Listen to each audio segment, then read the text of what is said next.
Raheel Iqbal, managing partner for Codebase Technologies, is here with us today for Finsight.news. Raheel, thank you for being here with us today. Pleasure having me. Let's talk about your career first. How did your career progress and why did you choose fintech? So basically, my career was always in technology, helping banks, financial institutions, larger institutions around 3 continents. And we basically used to help them from a consulting perspective. And in 2017, I decided to basically revamp and relaunch Codebase Technologies as a premier fintech solution provider. As we all know, the digital banking side, that the fintech industry was growing at that time, and we saw a huge opportunity helping banks, traditional banks, getting to that level of playing field where they could actually support or compete with the fintechs coming in. So we decided to basically set up Codebase Technologies as a premier fintech solution provider in the region. And today we are one of the leaders in this space, covering 3 continents, Middle East being our main head office, and then going to Africa and Asia Pacific. You're working in all these regions, and majority of them can be considered as emerging markets, developing markets. Having that in mind and building code-based technologies across these regions, on the ground, what is the current state of fintech across these areas? So yes, we operate across the 3 major regions, Middle East and GCC being our main home ground, where we started off from, and then we later expanded into the regions of Africa continent and Asia Pacific. As you know, the fintech ecosystem is a bit different from each region to region. And what we have been able to do is to ensure that we are customizing and we are able to localize the overall experience for our clients when it comes to fintechs. So if you ask me from a fintech industry perspective, industry has grown, has matured across the 3 key regions where we operate. But we have seen some similarity as well within the fintech ecosystem. One thing is the financial inclusion, where all the regions are working, fintechs are actually working toward creating that financial inclusion opportunity, helping underbanked, underserved populations, be it the likes of larger populous countries in the GCC or the MENA region, or the African continent, or be the Asia Pacific side. So the financial inclusion was one of the key factor which basically gave rise to fintechs. But overall, if you look at fintech as an ecosystem, it's primarily was that the traditional banks were not helping customers, or they were not customer centric, and there was a huge demand to offer services to Gen Zs, to millennials, which these banks were actually not able to cater to. And they became the underserved population, even though today we all have bank accounts, we all have cards, but we are underserved as populations when it comes to financial services. And fintech started democratizing these kind of banking services and offering to these kind of target segments. But the overall agenda for fintechs have been to look at segments, look at specific opportunities in specific markets to be able to offer a better experience to the target segments where they operate. Absolutely. So offering a better experience and offering access to proper financial access, proper financial instruments to all areas of population is definitely an admirable mission, and I think is a mission of 2020s, if I can call it like that. The next question is regulators versus the consumers. The consumers see the benefit of fintechs, and when communicated properly, definitely the adoption is increased. but how are the regulators looking at fintechs across these regions? Actually, the if you see the rise of the fintechs, not just in our region, but even in the regions like US, the Americas, or even Europe side, we've seen the push was from the regulator, and the regulators were very proactive, which gave the opportunity for fintechs to come up. Without the regulations, without the regulatory approvals or the regulatory support, these fintechs could not be today what where they are. The likes of unicorns which we see today in the fintech industry, they're all because the regulators saw that the traditional banks needed to change. They wanted to bring competition, they wanted to bring young blood into the ecosystem and industry, and hence the rise of the fintechs.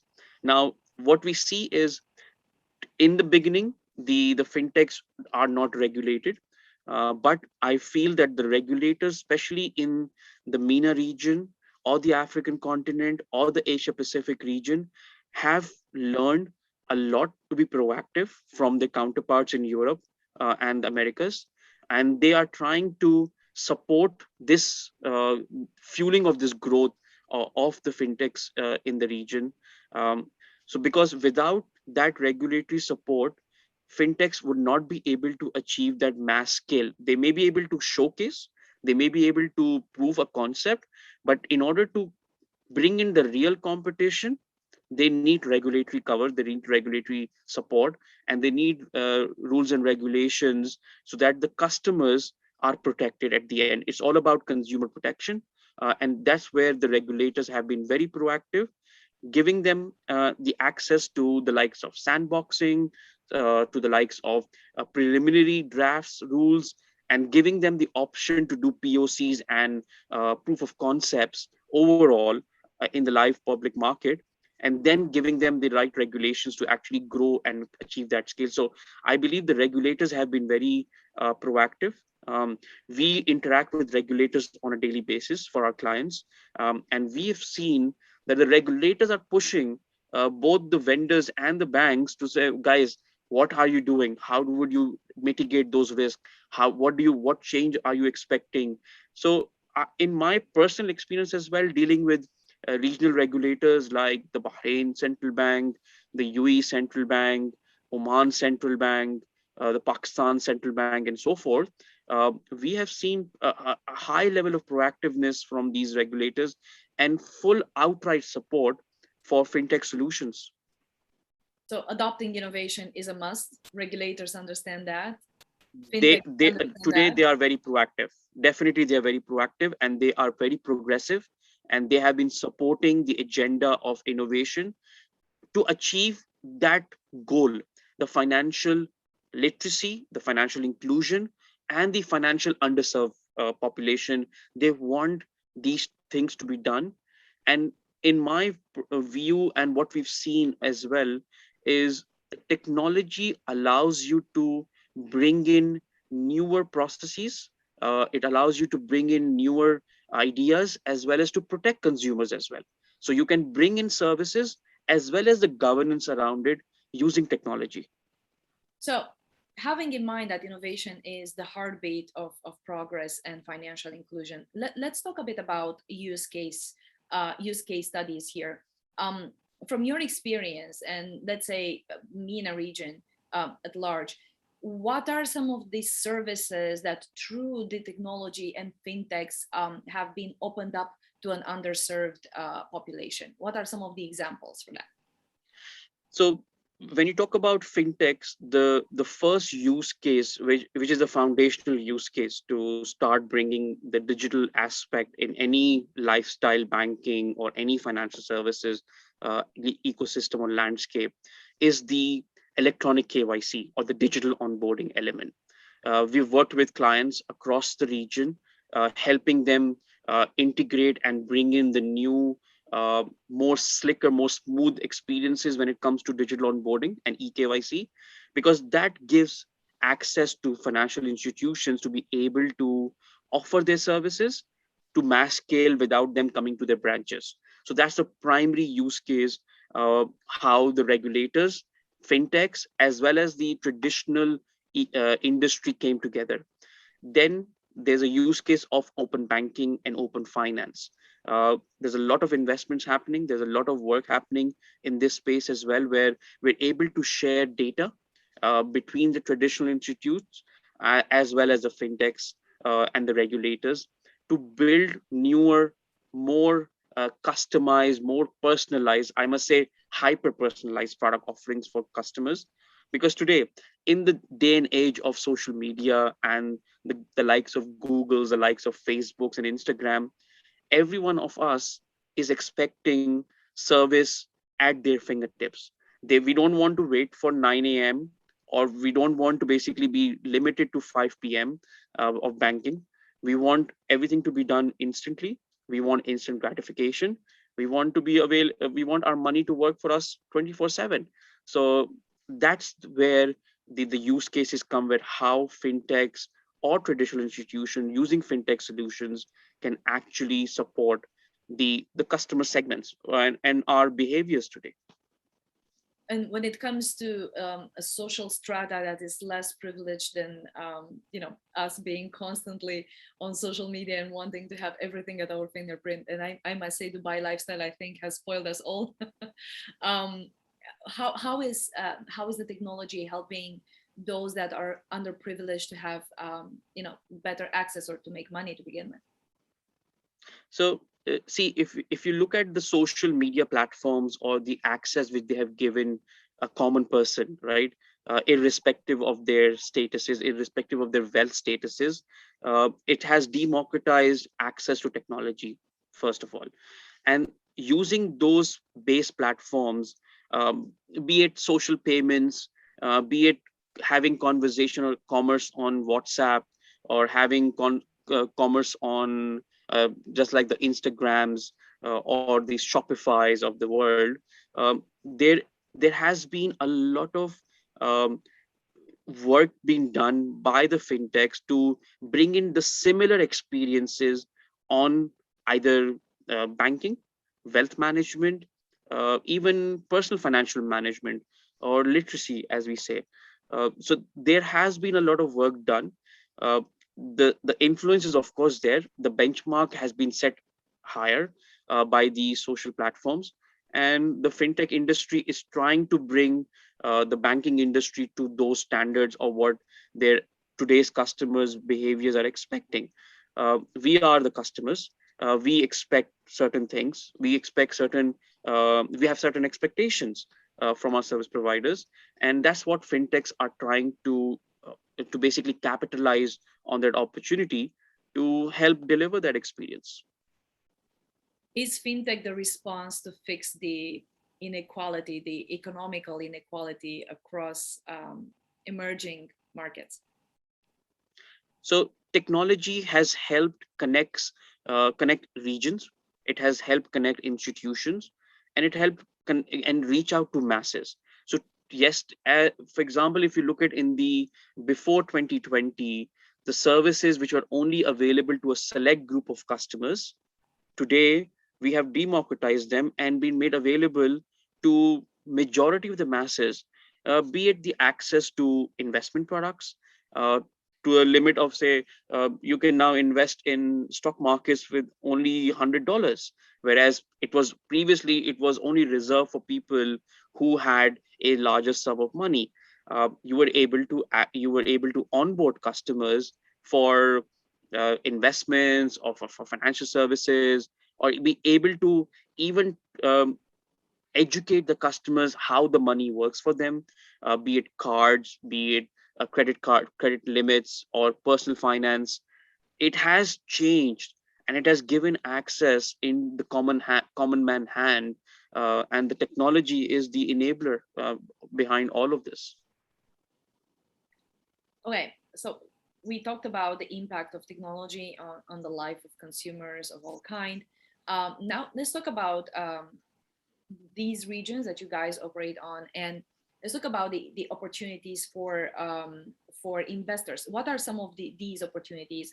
And for example, if somebody chooses to set up shop in any of these regions, MENA region or Southeast Asia, what are let's say, the top ecosystems that they can access, or ecosystem platforms or ecosystem benefits that they can access in these regions?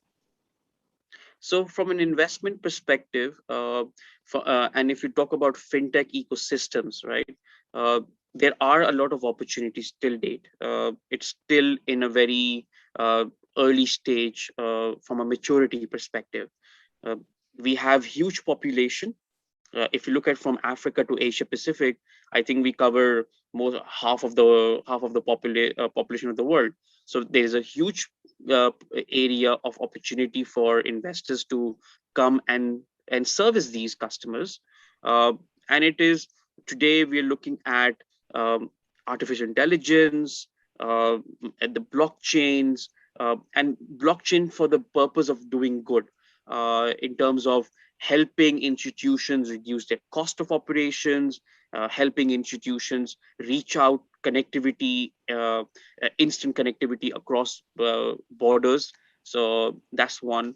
Artificial intelligence looking into the new, as we've seen recently, the launch of the metaverse, as Facebook, Microsoft, and the big names putting lots of investment into that. I believe metaverse investment would grow. It's an alternate digital lifestyle. All of us are already having a digital footprint. Is the next progression of virtual reality. So investors have a lot of opportunities targeting still a lot of underserved population. But I think it would be now more towards how we bring in the mores of credit products, the lending side. How do we enable growth in the GDP of spending for such underserved population? So credit as a service platforms would be there. Uh, Digital lifestyle platform like metaverse and other related virtual reality platforms would be there, which encompasses all the artificial intelligence, virtual reality, and so forth, and of course the blockchain. So I think these three areas are the key future blocks. What we are currently bullish on as Codebase. Excellent. So, a last question as we are approaching the end of 2021. One prediction for 2022 and one conclusion at the end of 2021. I think predictions have been very difficult. The time where we are living today. Um, the good thing is COVID coming to an end, and it is and the impact, the back to business impact is being seen. So we are very happy. We are very positive about this. How things have evolved, but within what we have learned in the last 2 years, and what we have faced is, I think, the push came in from all the sides. The natural push, the physical push came from due to COVID, unfortunate event, an unfortunate pandemic, but it basically helped everyone took that leap right into the digital aspect of how we now conduct our business, our commerce, our payments, our banking, or whatever it may be today. So everything has transformed. So that's coming to that's a positive side of what we see today. For 2022, we are very much optimistic about the recovery of the economy. We are very optimistic that financial institutions, traditional institutions, will be very progressive, and they've already committed capital to transform themselves. And of course, the newer technologies, especially the metaverse coming into the picture, digital lifestyles.